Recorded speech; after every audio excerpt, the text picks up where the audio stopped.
It's weird, man. I was over there recording songs, and I recorded songs my dad likes, and I got them, and then I played Mibube, the Lion King, the Lion Sleeps Tonight. Mibube. It's hard to say. It's in Zulu. Mbube. Mibube. Mibube. That's how you try to say it. It's difficult. It's Mibube. Okay. Mabube. Mabube. Mabube. Okay. It's Mabube. And that means the lion sleeps tonight in Zulu. Okay. Mbube. Mabube. Okay. And you say it kind of like that. You say it kind of, it's pretty neat. It's a one word, but it's very, you know what I mean? Oh, the lion sleeps tonight. Mabube. Oh, okay. Hua. Yeah, it's Mabube. Okay, Mabube. Okay. That's instead of Weemaway, they're saying Mabube. So the lion sleeps tonight over there. Okay, be careful, right? And so it's like a message to the other people in the jungle, they're quite near the village, quiet village, the lion sleeps tonight. And so they're telling each other, be careful. It's a, be careful. The lion's over there. And so it's a really cool song. And when Miriam sings it, oh my gosh, her voice is just spectacular. And then I also had Malaika no Kimpendo Malaika with Harry and Miriam, So I thought I went in there and asked, trying to see, you want me to load these on there too? Because they're really good. No, not a. I've done that with quite a few songs of other cultures and stuff that I play for my dad, And he just kind of, there's no, it's like stone. There's no, where I'm sitting there going, this woman gives me goosebumps. Isn't she wonderful? Her voice is just so beautiful. It almost makes you want to cry, And with Miriam and Harry on this one, this means Malaika no Campenda Malaika means my angel, I will love you, my angel, and I want to marry you, but I couldn't because I didn't have the money, right? It's a very pretty song, right? And he just doesn't, he'll sing the old, from a Jack Big Bad John, 16 tons, what do you get another day older? I hear, that's Ferlin Husky. Yeah, it's Ferlin Husky. And it doesn't say gonna have a burning mind, it's gonna have a worried mind till I cross that Arkansas line. I haven't heard that song in a long ass time.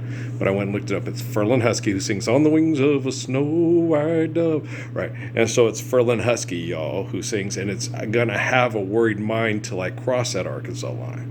Because he's wanting to go back home to his girl and his family, and he went around to see the world, and it was overrated, and it's better to be home with your family and your girl, right? It's a good song. I hear Little Rock calling, homesick tears calling. I've been a letter from a little rock town too long. Gonna have a worried mind when I cross that till I cross that Arkansas line. That's what it says. You can tell it's been a long time since I've heard it. I hear Little Rock calling me back home. So I did that from a Jack to a King, Ned Miller, And yeah, he liked all those, but I put those other two and gave him the option, you want these two? He doesn't, the thing that's frustrating, he doesn't say a damn thing. He doesn't say yes or no. He just sits there. And I see why my mom was so irritated with him. It's like, at least acknowledge or say something. Say, no, I'd rather not. I don't like it. Okay, well, that's your opinion. But he doesn't say a damn thing. Okay? You share something with him and say, you might like this. It's really neat. You've traveled the world. You've been to Africa. Do you like this? No, he just sits there. And you're like, do you want it on your MP3 or not? And he doesn't say a damn thing. It's like, and then he wonders why my mom wanted to divorce and didn't want to be around him anymore. Okay? If it's something he likes, hey, listen to this. This is great. Hey, listen to Johnny Freedom. Hey, look at those patriots storming the Capitol. They want what's right for America, But if you sit there and say, maybe we ought to live the Lord's Prayer and understand Jesus better and listen to the lion is sleeping close to near the village, the peaceful village. Right? Okay. Mebube. Malaika no Campenda Malaika. Right? And it's sad. And you sit there and you go, that's my dad. I know we're related. I have too many genetic traits like him. Okay? And my grandma. Okay? And I have my Grandpa Frank's personality. So I know I'm related. Okay. My grandpa Frank was so charming, he could charm the pants off of a nun. Okay. He was the most charming man you ever met. He was Jimmy Stewart before Jimmy Stewart was Jimmy Stewart. Yeah, my grandpa was very charming. He was one of the most charming men you ever met. My sister Linda just adored him. She thought he was one of the great. She liked him better than Grandpa Philip. Yeah. Grandpa Philip liked her and was nice to her, but Frank was more charming, and Frank wasn't her biological grandpa. And then when she used to hide half his cigarettes and half his beer when Grandpa married, get him out of the trunk, and she knew he'd get grouchy because he'd drink it all and smoke it all right off the bat. So she'd take half and she'd hide them. And then by the time he started looking for more and he'd get grouchy till Grandma got home, he'd look around, he'd start to fuss, and Linda would go where she hid his beer and his cigarettes and go get them and hand them to me. He goes, "Oh, honey, you just love me, don't you, sweetheart? You just want to keep me happy till Granny gets here, don't you?" He was a sweetheart. It's funny. Like I told you, he used to take my cousins, right? Because Granny made all the liquor stores within in the United States in El Paso not sell any booze or cigarettes to Frank Parsons, right? Or she'd get on him, and nobody wanted to mess with my grandma. She was only like 5 foot tall and about 90 pounds, but nobody wanted to mess with that woman. Nobody, not even the police. The police were scared of my grandma.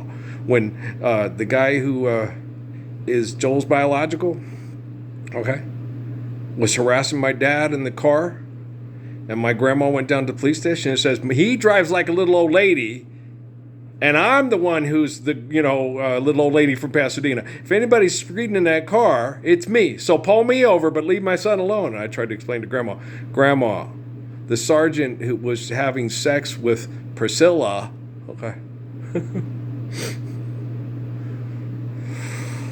was harassing your son because your son was dating Priscilla, and the guy who was married to a woman was having an affair with my dad's girlfriend.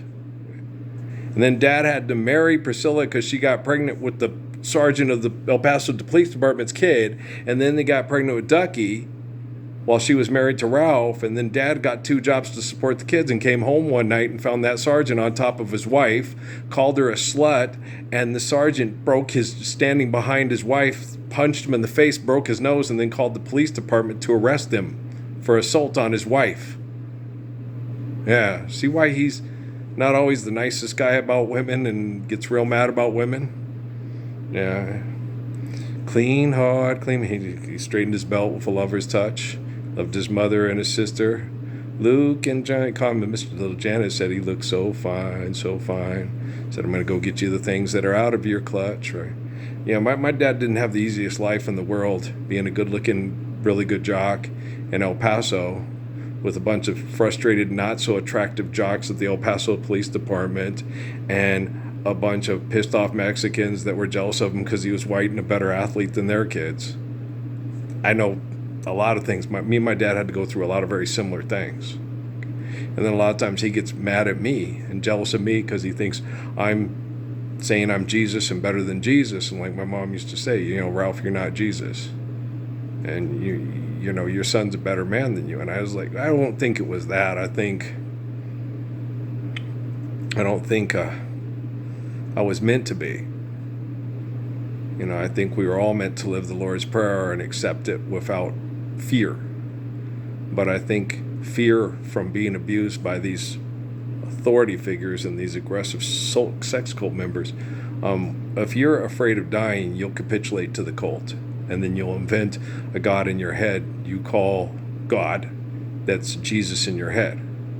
But if you're not afraid of dying and you'll stand up for the Lord's Prayer and Psalms and Proverbs without fear, then you're more like your Father Jesus than the people that try to turn our Father Jesus into a cartoon character in their head that's better than Earl, the son of Ralph and Mary in the book of Revelation. Do you guys understand? That really helped. I'm glad I finally watched that one with the guy, was his name Pete or whatever, with a man with no identity in rural Appalachia. Yeah. I watched him doing his things, and I said, yeah, I used to do kind of shit like that too. Well, and I told you guys, in basic training, I was skinny and couldn't do a lot of pull-ups or push-ups, right? And I was worried about that. But they starve you and run you so fast.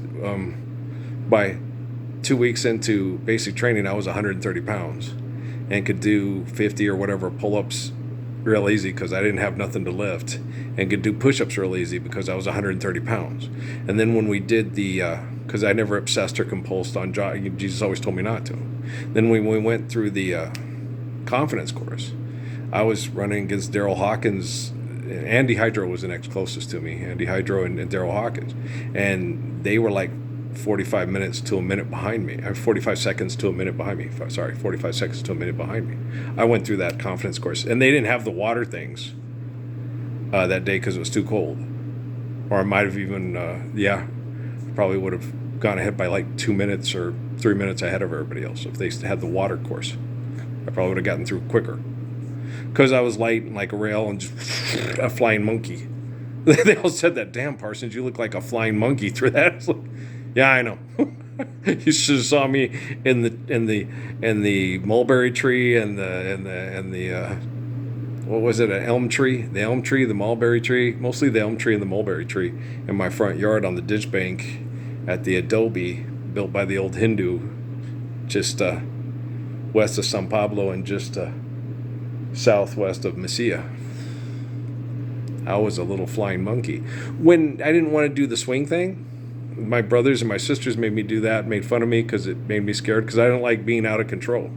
But when I was up there all by myself, I would climb on places where none of them could climb because I knew no one was going to push me. My brothers used to put me in the swing and push me out and get me going real fast. But I was the type of person, I would climb up and go where I was in control and no one was there to push me. So the kid who was jealous of Finney wasn't there to push me off and crush my, like basketball at with all the black guys at Encanto Park, and the Polynesian kid at Thunderbird Park, and the everybody everywhere. It wasn't just Robbie Feinberg and the McDaily types and all that. McDaily doing what's his name, Michael Irvin with me with Adam Sandler on Mean Machine. I told him, what if, you can think they're going to let you sit here and back somebody down on the key for 30 seconds, elbow them and shoot, and that's going to be basketball? That makes you think you're a better basketball player than me? I get the ball, 2 seconds, hoop, and then I would go up and then he'd hit me and knock me down, get the ball, and then he said, see, I told you I'm better than you. I was like, you're not better than me. You can beat somebody up on a basketball court because you don't follow any rules. Okay? You don't think I couldn't kick your ass right now and then have your bloody face picking up all your teeth while I made 10 shots in a row and you tried to get back up and I could kick your head to the back of to kick your teeth to the back of your head? You don't think so, Mickey Daly? Oh, I bet you there's super soldiers at Fort Huachuca and at White Sands and at Fort Bliss saying, oh yeah, even with the body this man has, if he focused and went, the Holy Spirit is working through me. Smack! Man, that guy has a better one-inch punch than Bruce Lee. It's not better. There's nothing good about punching somebody because they won't stop mind-raping children with pervert scientists because they don't want to live the Lord's Prayer. There's nothing good about that at all. Zelensky's an asshole. Don't listen to him. Listen to me. He's trying to be like me. He knows he's not. He's just working parts for the working man. Okay, Tommy boy? Long ago and oh so far away.